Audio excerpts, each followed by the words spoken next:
Kisah ini berawal dari kisah dua anak yang memiliki hubungan spesial. Fitri dan Radit, mereka adalah siswa kelas 3 di sebuah SMA di kota Kendari. Mereka telah berpacaran sejak di bangku kelas 1 SMA. Hubungan mereka dibumbui dengan keceriaan, kebahagiaan, kesenangan, kesedihan, dan emosi. Hubungan ini mereka jalani dengan berbagai rintangan. Terutama adalah tentangan orang tua mereka berdua. Suatu hari mereka sedang pergi ke taman setelah pulang sekolah. "Fit, kamu yakin kita bakal bisa sama-sama terus kayak sekarang?" kata Radit. "Aku sih gak begitu yakin tapi kalau kita usaha dan berdoa aku yakin bisa kok," jawab Fitri. "Aku sayang sama kamu Fit, aku gak mau jauh dari kamu, aku pengen kita sama-sama terus, tapi kenapa sih orang tua kita gak bisa ngerti itu?" tanya Radit.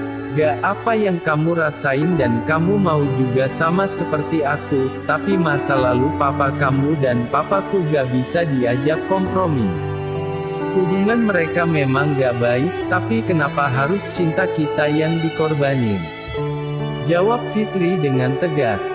"Sayang, kita harus sabar, aku yakin masalah ini bisa selesai, mungkin ini cobaan untuk hubungan kita," kata Radit sambil menggenggam tangan Fitri. Esok hari di sekolah, seperti biasa Rangga mendatangi kelas Fitri sebelum bel masuk sekolah. "Pagi sayang," sapa Radit. "Pagi juga Dit. Hari ini kayaknya happy banget, ada apa nih?" jawab Fitri dengan senyum penasaran. "Iya dong, kan hari ini happy anniv kita yang kedua tahun, kamu lupa ya Fit?" tanya Radit dengan muka sedikit sedih. "Idi malu ya, ingatlah masa aku lupa tanggal jadian kita. Fit, gimana kalau hari ini kita dinner?" tanya Radit. "Boleh juga sih tapi kita alasan apa sama papa mama, entar mereka curiga lagi." "Gampang, bilang aja mau pergi nonton sama Lala, beres kan, entar suruh Lala jemput kamu," jawab Radit menenangkan. "Oke deh, aku tunggu ya." Bel masuk pun berbunyi, Radit pun kembali ke kelasnya. Mereka berdua adalah anak yang pandai, mereka sering sekali mendapat peringkat di kelas. Bel pulang pun berbunyi. Seperti biasa Radit menyempatkan untuk datang ke kelas Fitri. Tetapi tidak seperti biasanya, Fitri telah pulang terlebih dahulu karena dijemput oleh papanya. Sampai di rumah Fitri pun langsung izin ke papa mamanya untuk pergi nanti malam. "Pak, entar malam Fitri boleh gak nonton sama Lala, ada film bagus nih." "Fitri boleh pergi kan?" tanya Fitri. Kamu mau pergi sama Lala atau Radit anaknya Alfian?" tanya papa Fitri. Enggak kok Pak. Fitri pergi sama Lala." "Fitri dijemput Lala," jawab Fitri meyakinkan. "Oke, tapi ingat waktu." "Tenang aja Pak, anak papa ini ingat waktu kok, makasih ya Pak," jawab Fitri dengan girang. Tiba waktunya Fitri akan pergi, dia memilih baju yang ia sukai untuk dinner bersama Radit, tak lupa disemprotkannya parfum yang biasa ia pakai dengan wangi khas Girly. Tak lama Fitri pergi bersama Lala ke salah satu mall di Kendari. Sesampainya di sana Fitri pun bertemu dengan Radit dan pergi untuk dinner bersamanya. Sedangkan Lala pergi dengan Angga. Fitri pun dibawa ke sebuah kafe di mall itu. Sesampainya di sana ternyata Radit telah menyiapkan kejutan untuk Fitri.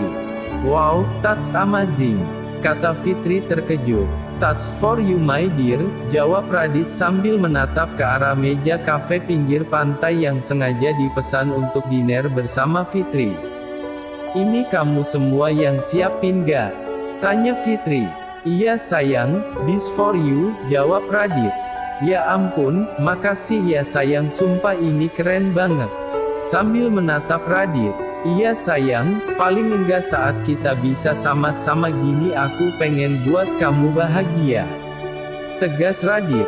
"Gak, tanpa kamu siapin semua ini aku udah bahagia banget bisa pacaran sama kamu," jawab Fitri.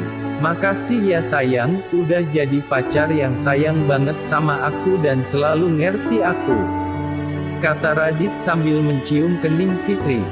Dihabiskannya malam itu berdua dengan penuh kebahagiaan, keceriaan, dan kemesraan. Waktu menunjukkan pukul 9 waktunya Fitri untuk pulang. Berat rasanya untuk mereka pulang, mereka masih ingin berlama-lama berdua. Pada saat mereka akan pulang terjadi hujan deras di luar.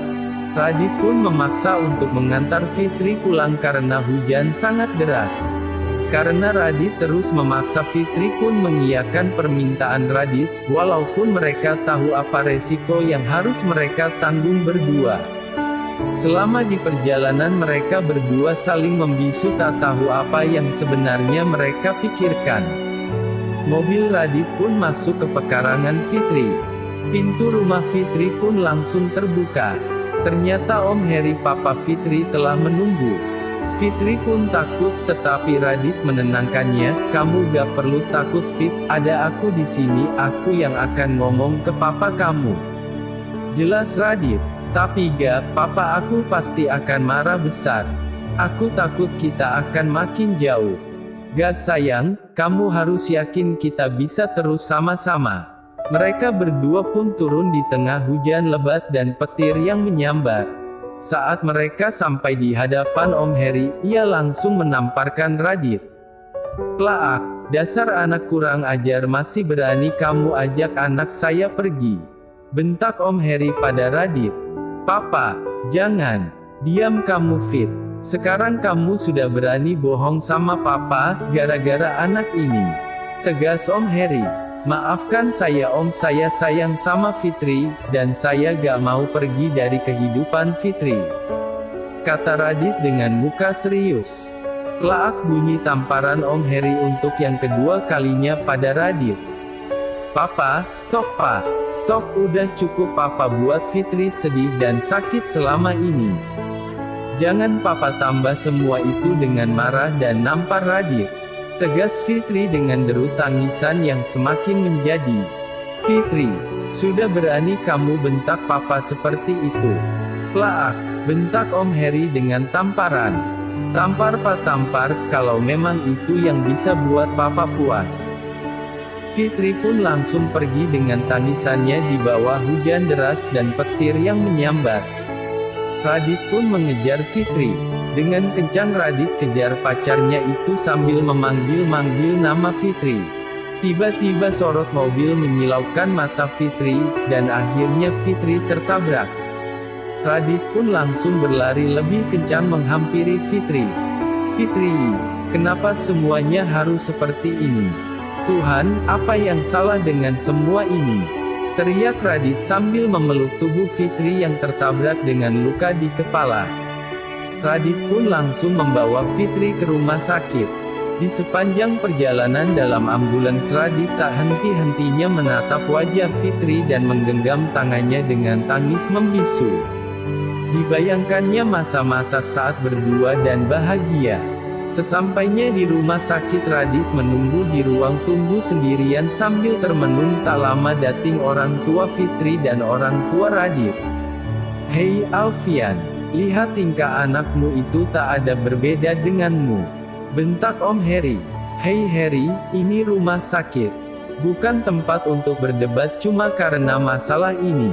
Anakmu sedang di dalam, apa kau tidak cemas? Jawab Om Alfian. Pak Om, cukup. Fitri lagi di dalam buat diobatin. Apa kalian gak cemas sama Fitri? Bukannya berdoa untuk Fitri malah berdebat kayak gini. Suster keluar dengan memanggil Radit. Maaf, yang namanya Mas Radit silahkan masuk, Fitri ingin bicara, kata suster. Loh, suster, saya ini orang tuanya. Maaf Pak, tapi Fitri inginnya bertemu dan bicara sama Mas Radit.